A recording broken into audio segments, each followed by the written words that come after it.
How you doing, family? Thanks for tuning in and watching this video. If the Lord led you here, then this word's for you, or it's for somebody that you know, or somebody that you're going to come across here pretty soon. So today is Monday, January 1st, 2014, start of a new year. Segue, I think it's kind of cool that the new year starts on a Monday. You know, for me, in my mind, a lot of times when I've got to start a project that's going to take several days, if I have to start it in the middle of a week, it just doesn't feel right. You know, I've already started my week and I've already got some things going, and then I have to stop that, put it on hold, do this thing, and then come back to that other stuff later.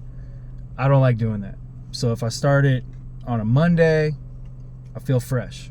You know, started a new workout plan on a Monday, I feel fresh. You know, start kicking a habit on a Monday, I start fresh. You know, so this year, starting on a Monday feels significant for me. So, just this past Saturday morning, I was awakened by the Lord early in the morning. And the phrase, worthy of suffering, was in my mind. I thought, God, okay, all right. Early in the morning, about 4 o'clock in the morning. And to lead up to this, the Lord's been going through, probably for the past year or so, He will bestow a word or a thought or an idea upon me when I'm in the middle of being engaged with something else. And my response has been, Lord, I can't get to that right now to write it down, to make a note of it. Let me get to a good stopping point, and then I'll come back and I'll write this down. And by the time I get to a good stopping point, I don't remember anymore. And increasingly, Jesus is not reminding me of the thing as a way of telling me delayed obedience is still disobedience. Write it down now. If I've got to pull over on the side of the road, make a note of it. Write it down. Okay. All right, Lord, I see what you're saying. So this is an example of me trying to do that. So the Lord wakes me up, worthy of suffering. Okay, Lord, what does that mean? Where do you want me to go? So I start digging in a little bit, and he gives me 3 scriptures to start out with. First one is Philippians chapter 1, verse 29. For to you it has been granted on behalf of Christ, not only to believe in him, but also to suffer for his sake. 1 Peter chapter 1, verse 7. That the genuineness of your faith, being much more precious than gold that perishes, though it is tested by fire, may be found to praise, honor, and glory at the revelation of Jesus Christ. And then Colossians chapter 1, verse 10. That you may walk worthy of the Lord, fully pleasing him, being fruitful in every work and increasing in the knowledge of God.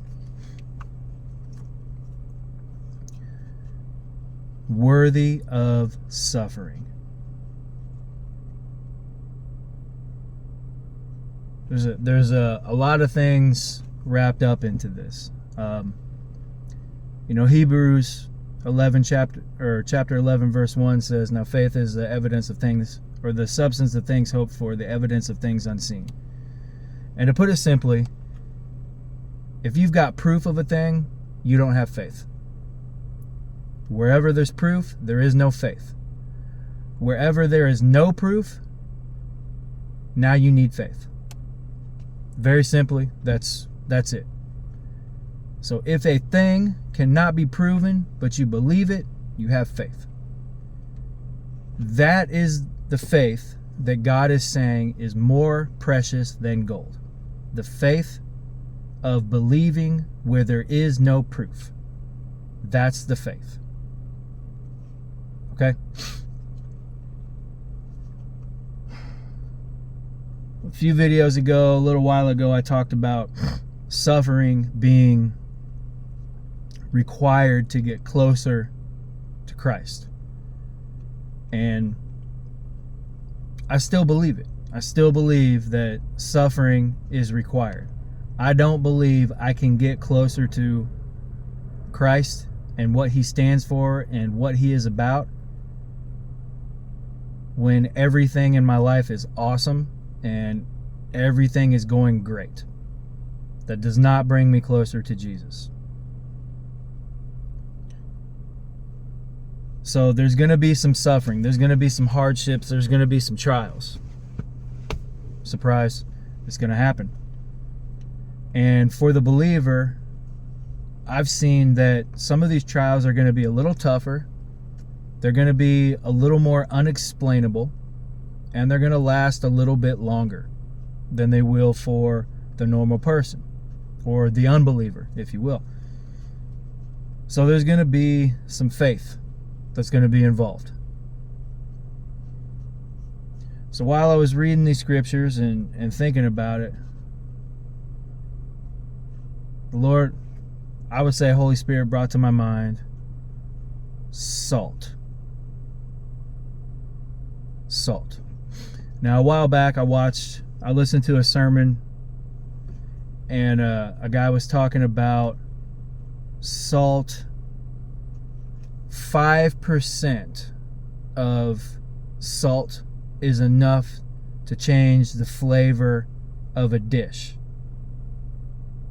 5% of the people being salted by Christ is enough to change the flavor of the room. And I was reading, I was thinking, I was listening, and I was trying to be open to what God was telling me. And he said, suffering is like his seasoning salt. Suffering or salt will bring out the flavor of food, just as suffering will bring out the flavor of his children.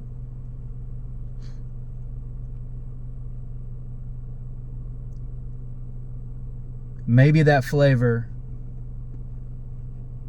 is not what I think it should be.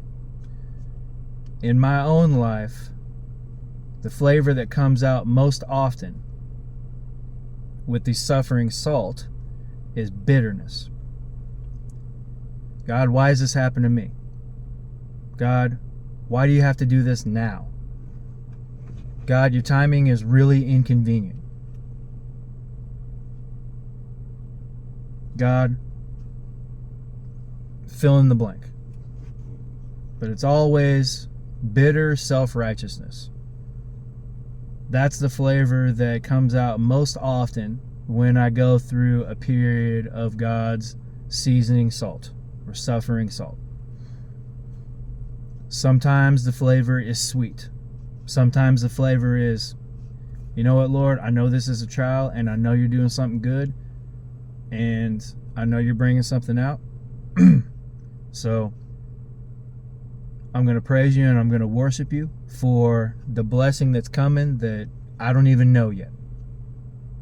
That's not very often. As I grow more like Christ, that becomes a more common occurrence. But that's as I grow. So, if you're watching this video,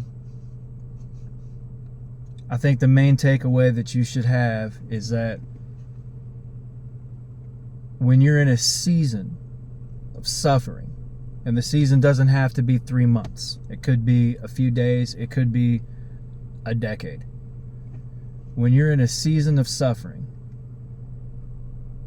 God is seasoning you with his suffering salt to bring out a flavor of you. And he intends to use that flavor somewhere and somehow. So, just as food does not like being dehydrated, we do not like being stripped of the worldly nutrients that we have.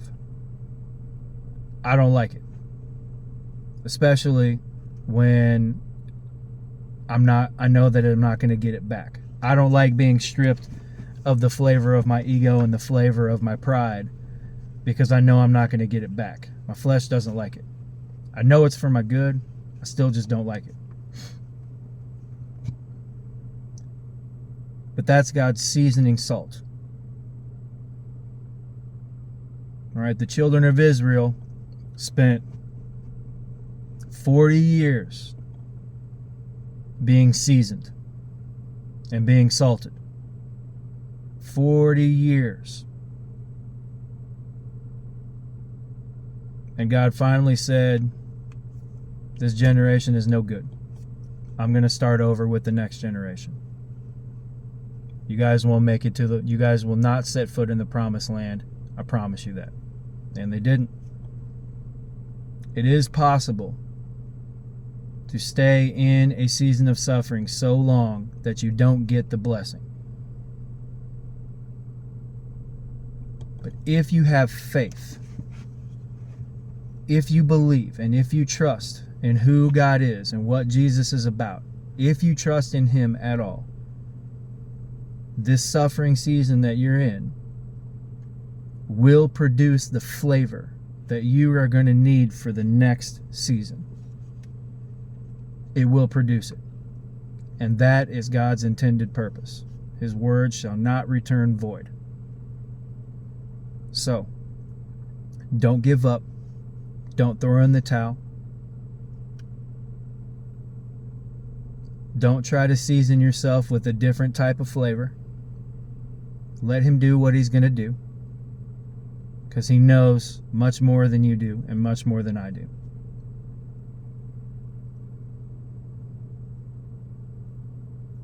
This trial is His seasoning salt. It's going to taste better once it's done. God bless you.